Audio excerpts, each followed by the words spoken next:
And now we're moving to another city. We're jumping from city to the city, and now we're going to our research lead, Eugenijus, who is in Panevėžys. So hi again, Eugenijus is my name, and I'm a research lead at the Critical Research Design Agency. And today, as Jonas said in his presentation, let's go into the fog together. I'm gonna take your hands and bring you to the fog of researching the identities, and we'll talk about creating it versus revealing it. As Dominikas mentioned, I'm here in my beautiful hometown of Panevėžys, which is in northern Lithuania, and I'm in the homestead of Pragiedruliai. It is a beautiful place in the middle of the park. It is a cultural and community center. You can see some freshly made new columns, and behind me you can see some old ones as well from previous years. So it is a good metaphor of what I'm about to speak today. Some past, the present, the future, and the alchemy of joining it all together while we search for identities. I am present here because we were part of helping to reveal the identity of this place, and I think this place is a beautiful leader of forming and shaping the city identity, which we are also helping to reveal together with all the citizens, municipality and stakeholders. So let's dive deeper into the theme of today. What does it mean to reveal identity? And what is identity if we look at it through the lens of revealing? Metaphor is the landscape. It is always good to see identity as a landscape because we never create landscapes, we never conquer landscapes or new territories, we always find them. And sometimes we need to get off the boat to actually do that. To understand it, to reveal and to communicate with the environment, but not only physical or geographical, but also cultural, spiritual, and everything that's connected with human beings. You can call it mapping the identities, and mapping the spirit of it. Latin had a good term, genius loci, which means the spirit of the place. But when we're talking about spirit and finding the essence of something, it doesn't necessarily need to be a land or territory or a building or even a city. It can be a product, a service, a brand, a public campaign, or anything else. We just need to dive deeper into those stories. And a good way of seeing ourselves as a designers, even architects, researchers, is to step into the shoes of cartographers who are charting the unexplored territories. And by doing that, we craft new patterns, we embed the stories and experiences, and we ensure that our work has to resonate with the locale. By this, we define the uncharted and we provide guidelines how to navigate through it. Here you see a picture of the same city of Panevėžys from early 60s, and now it's completely changed through city discovering its identity, building infrastructure around it, and the narrative around it helps people to navigate both through time and through space. The same is with this place, with this beautiful Hampstead. I remember myself as a child playing in these abandoned ruins and in this dark and pretty scary park. And it wasn't a place before, it was just a space or a brownfield. But together with municipalities' initiative, our research and strong help from local cultural institutions, it became a place. It became a place with a story, with its own energy, and it attracts people without any or very little marketing. It just has this potential. And the same, I believe, is going on with the city. It helps by researching it and by revealing it together with its citizens and different cultural organizations, NGOs, businesses, associations. I can see that we help those people to establish the relationship with the city itself. So researching and revealing identities are the way of creating them.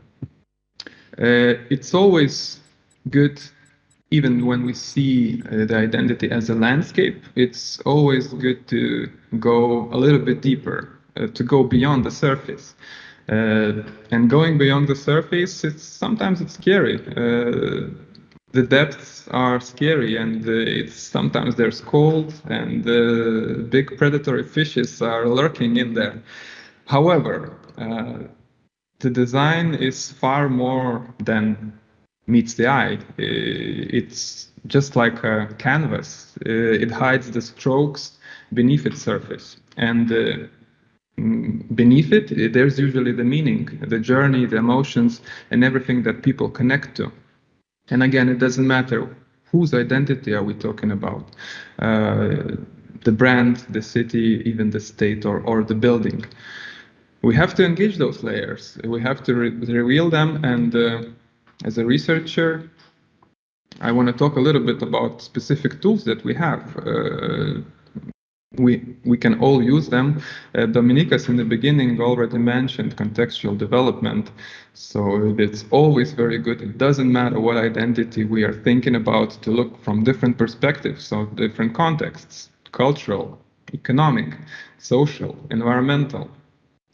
This sheds new light on the issues we're trying to tackle. We can also use technology as mobile ethnography, which enables target audiences, users of products or spaces, to become researchers themselves and convey the meanings, images, sounds, emotions through their perspective and their lenses that becomes mobile phones in this matter.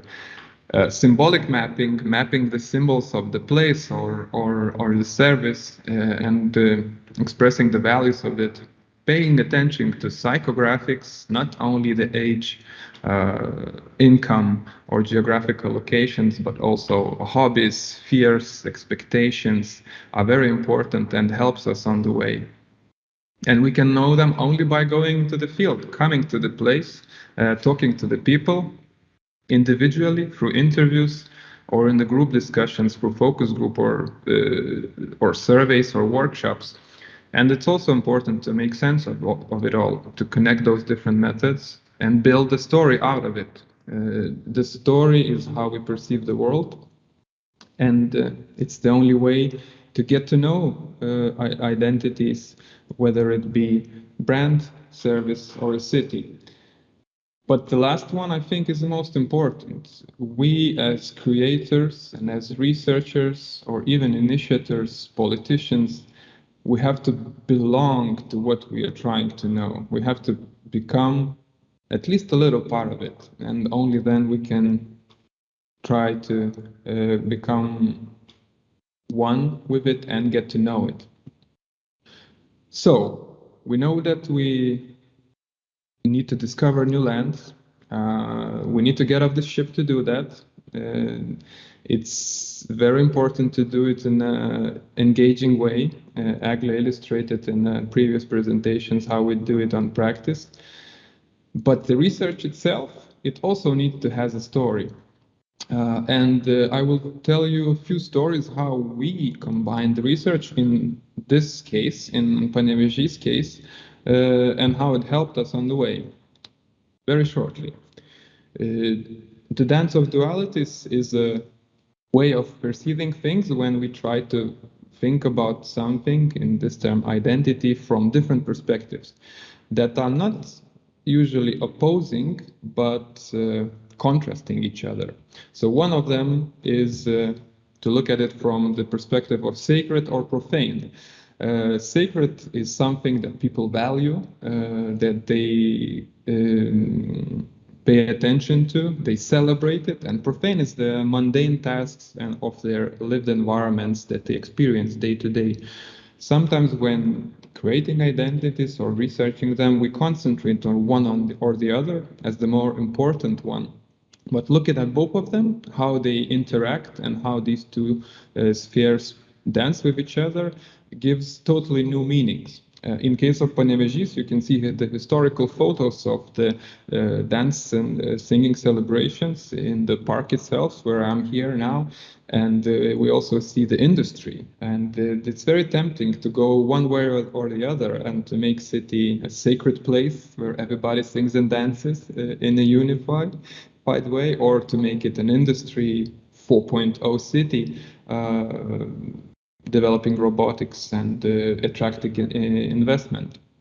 We try to dance with both of those dancers, and it gives totally new meanings to us. Another way to look at it, of course, is looking through people and nature. Sometimes we see those as opposites, but looking through how it plays out and how people shape nature and how nature shape people back also helps to build a story. And those interconnections of what is sacred and profane for the people and what is sacred and profane for the nature, it helped for us to build a story around the park itself, this building, and we are building the story around the city as well. This is just one way of doing that, and we can think about other contradictions or opposites that should be celebrated together. It could be culture and industry, it could be tradition and innovation, it could be communities or tourism attraction. So seeing phenomena from those different perspectives and celebrating the entire spectrum, acknowledging that it exists and respecting it, helps to reveal the identities of places in this case. Another story from our research and the way how the research is done is looking through time. I'm also very happy about this attempt to look at the city identity, Panevėžys identity in this case, because design, if we want to design with authenticity, we must respect the legacy of the past. In this case, we are not building anything from the scratch. Usually identities are growing and stemming from something. We also have to harness the vibrancy of the present, what is happening now at this moment, what is important to the people and what exists now and here. However, we need to anticipate the ethos of the future as well. In doing so, our design becomes like a temporal canvas intervened with the threads of time. And using this metaphor, in this case, we explored the engagement of citizens of Panevėžys. We organized different workshops themed the past of the city, the present of the city, and the future of the city. And it really helped us to concentrate on people like personalities, buildings, infrastructure, symbols, and other aspects in the specific frame of time. And some of them we saw are continuous, and some of them are more important for one aspect or the other. But we are talking about the identity. It is all of those aspects helps to build, like those columns behind me, the new ones and the old ones, they both stand here and they are both important for people. Knowing all this, you can really feel yourself in the fog. There are so many ways to look at it.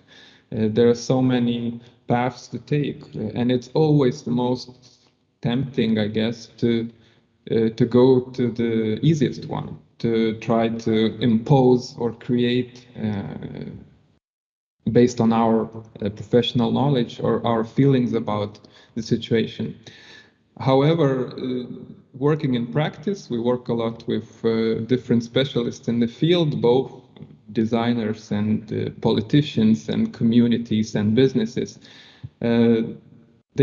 All the stakeholders are kind of seeing each other suspiciously. The creativity is always good, but needs to be tempered, and the will of the people or the contents is also very important, but it cannot be the only source. So I think that the metaphor of alchemy, which is a rich lore of ancient science that stands as a testament for transformation.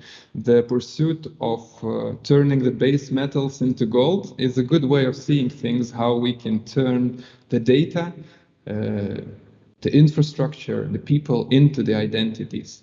And when we apply it to design, it offers a process of bringing forth this golden essence from different contexts. And it is a fusion of creation and revelation. The magic lies in the juncture where creation meets the revelation. And here we are not just crafting or revealing or researching, and we are not just creating it from the scratch. We're doing both simultaneously. And we must combine these raw materials, these base metals of the world, of people's opinions, and infuse it into the creativity of talented designers, of visual language, talented designers of services and buildings, public spaces, etc. And by forging identities in this way, we can create beautiful things.